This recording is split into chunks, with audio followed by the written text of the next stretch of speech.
Hitom letných dezertov je pribináčikový krém.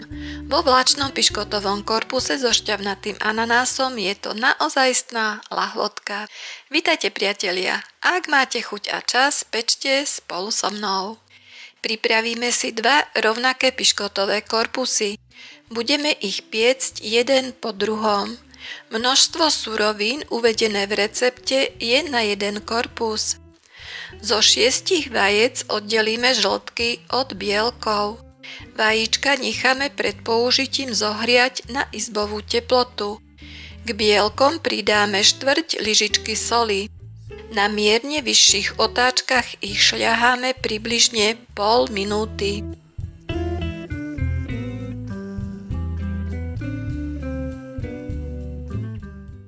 Keď sa vytvoria veľké bublinky, zvýšime otáčky mixéra. Postupne na 3-krát prisypeme 160 g jemného kryštálového cukru. Po pridaní celého množstva cukru zvýšime otáčky na maximum. Bielky vyšľaháme na pevný a lesklý sneh. Postupne po jednom pridáme všetkých 6 žltkov.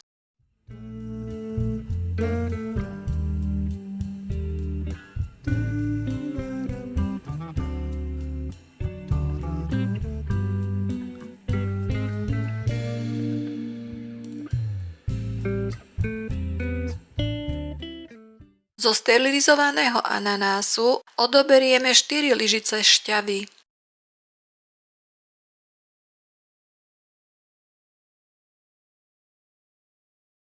Počas šľahania ju prilejeme do vaječnej peny. Ďalej šľaháme ešte približne 2 minúty.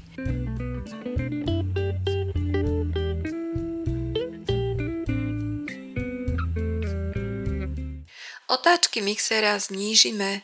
Pomaly prilejeme 50 ml slnečnicového oleja.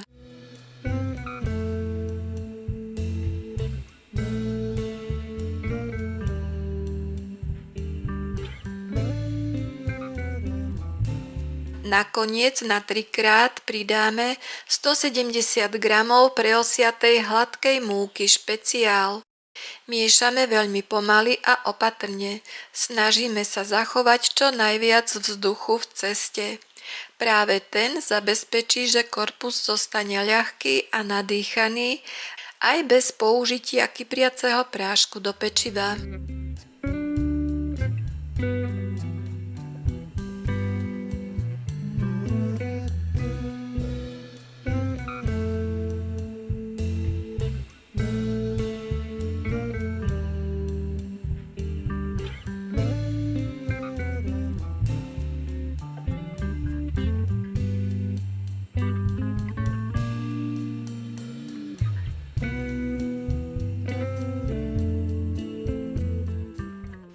Plech s rozmermi 30x40 cm zľahka vytrieme tukom. Následne ho vystelieme papierom na pečenie. Papier bude dobre držať na svojom mieste a cesto zostane rovnomerne rozložené. Počas pečenia sa nenafúkne a nepraskne. Namiesto tuku neodporúčam použiť vodu. Počas pečenia sa odparí a svoj účel nesplní. Hotové cesto vylejeme na pripravený plech. Rovnomerne ho rozotrieme a vrch zarovnáme.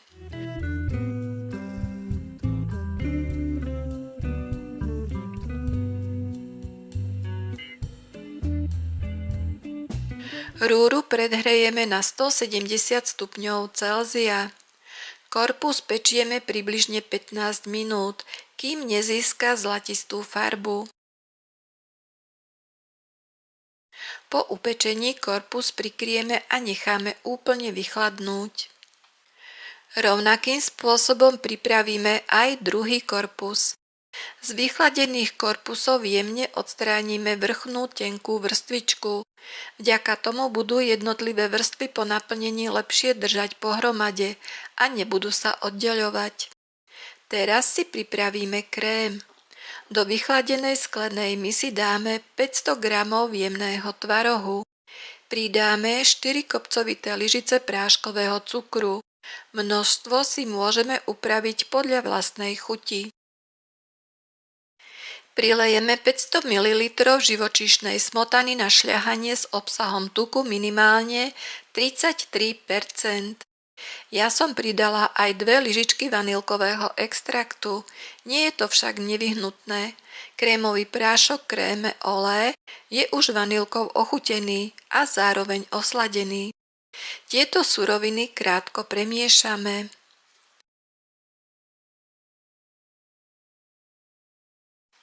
Potom postupne po častiach prisypeme 50 g krémového prášku Créme Olé vanilka.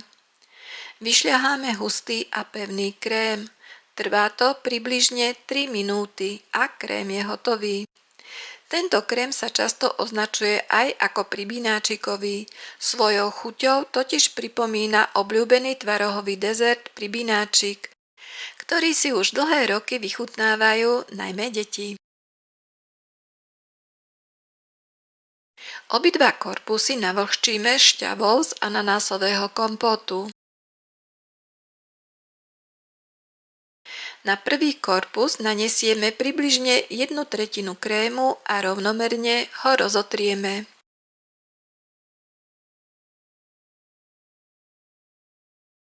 Ananás pokrájame na menšie kúsky. Poukladáme ich tesne vedľa seba na vrstvu krému a jemne ich popritláčame.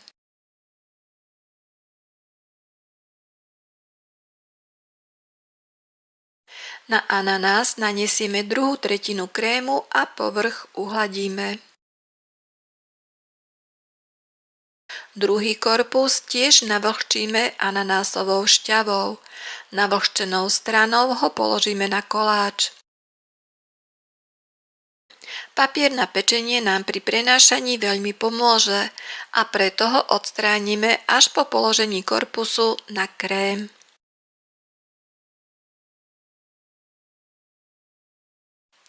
Na vrch koláča natrieme poslednú tretinu krému. Menšiu časť si odložíme na záverečné zdobenie.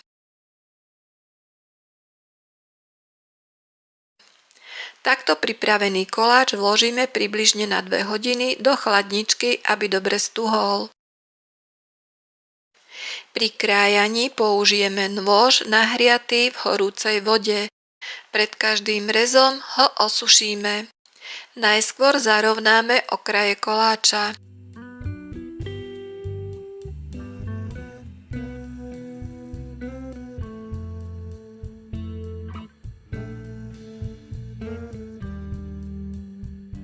Tvar rezov je úplne na vás. Ja som koláč nakrájala na klasické 5 cm kocky. Nakoniec jednotlivé kúsky ozdobíme odloženým krémom a kúskami ananásu.